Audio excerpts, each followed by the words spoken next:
Basilica of St. Martin de Tours. Dubbed as the largest Catholic church in Asia, the Basilica of St. Martin de Tours is one astounding landmark that sits atop a hill right at the center of the town. With the length of 96 meters and the width of 45 meters, it's impossible for anyone not to notice this religious structure.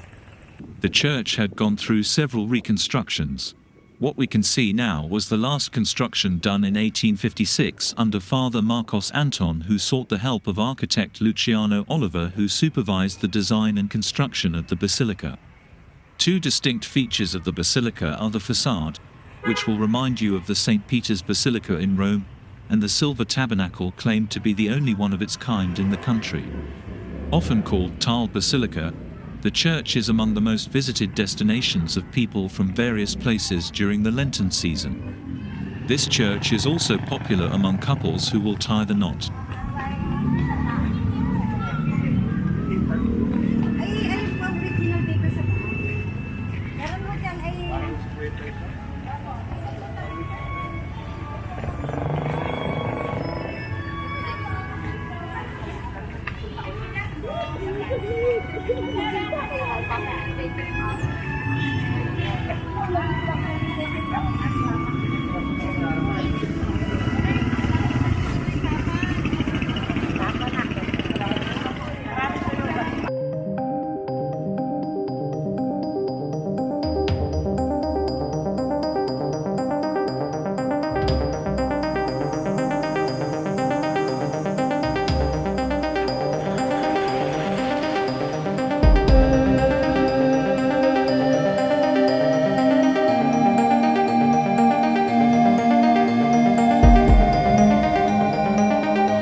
Sa diwa ng kadalaman ng pagpupuli sa Diyos, ay nakakabit ang lingkod sa banal na sarili.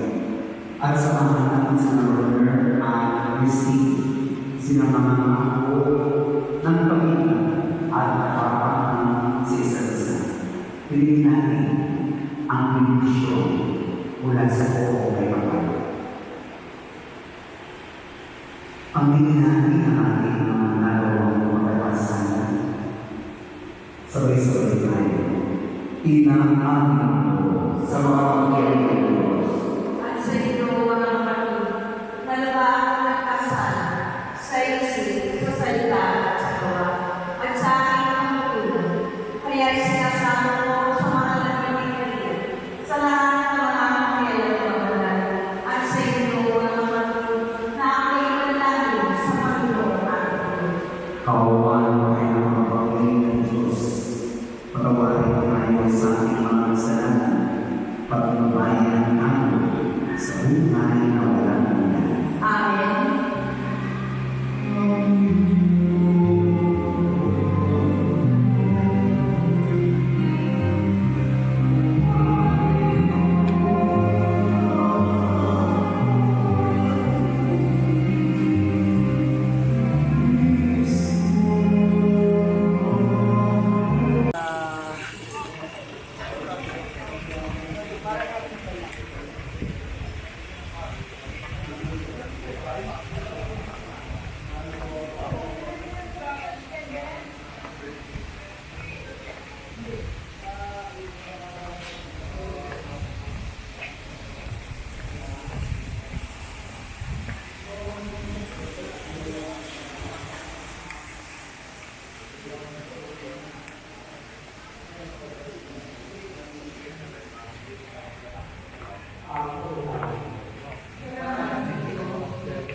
Ay, hindi naman gamit sa amin. Hindi sila magtulad sa mga kanya, ang buhay ay nagay at umulan at nagtatapos. Mamalan ang sinusunod na tao ay tapos sa Diyos. Sa taan, ang asawa'y parang kasal ang mabuti. Bago malitaw nito sa malibang ang sino magpapanginoon ang kusang susunod. Buhay nila ay umulan at lagi magpapala. Mapalad ang sumusunod na tao ay tapos sa Diyos. Mula sa Diyos, pagpapalatuan ng mga sitang ang makita habang buhay, pagulod ng Jerusalem. Ang magiging iyong ako, kaway mo yung mapayapa, itong bayan ng isa. Mapalad ang sumusunod na tao ay tapos sa Diyos. Ang lahat mo ay magsasayo.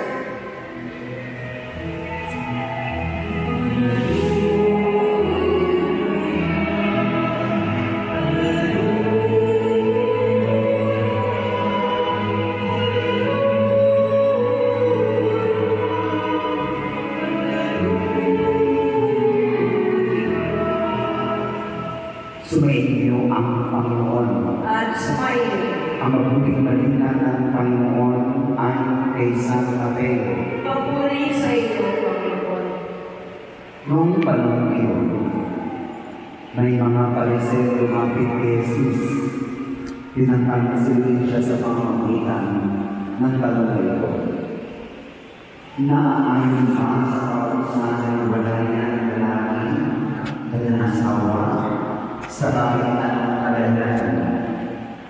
Sugot si Jesus. Hindi ko pinapapasa sa kasulatan sa pasimula. Ilan sila may kapaan lalaki babae. Dahil dito, iiwan ang lalaki tayo ng kapabihan at magsasama sila ng asawa at sila yung iisa. Kaya hindi na sila yung umiisa ang pinagsama ng Diyos. Huwag pag-ibalayin ng tao. Mga kapatid, ang mabuting balita ng Panginoon. Pinupuri ka namin, Panginoon sa Kristo. Ang langit mo ay magsiko.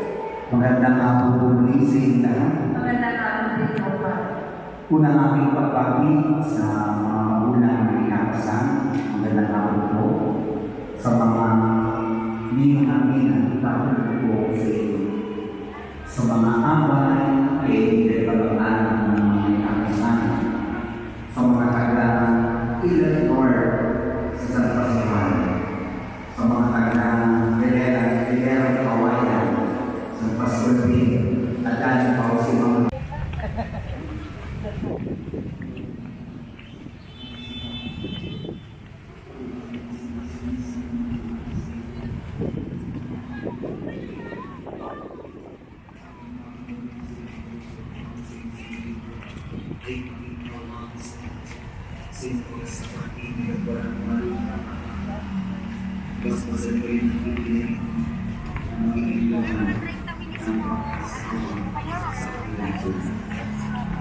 Sabi nga kasi na.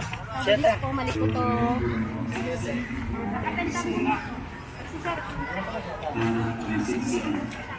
Hoy! sa kanyang natitibay, face to face, ay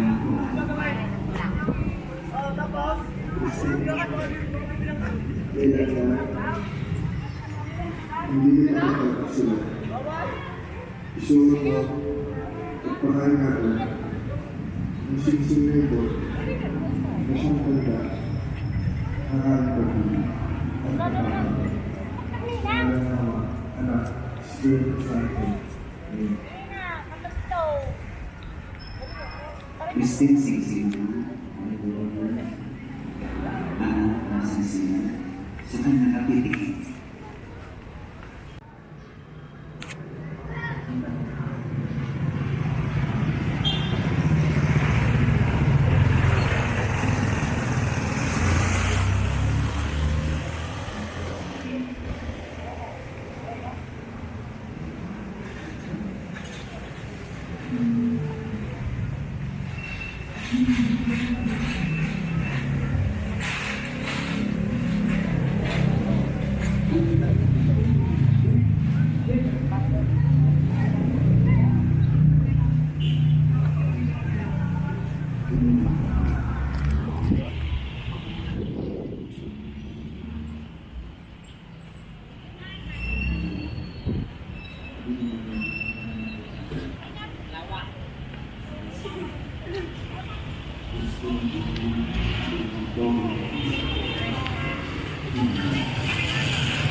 Lawa. Sige ka na, lawa. Tampo ay Lawa. sa dati na ng mga lalaki babae, binatag dalaga. Kahit alam mo, grabe ang Diyos nito. Walang ibang inisip kundi tayong kabugayan. Because when you receive it here, it will us joy or happiness. To repeat it.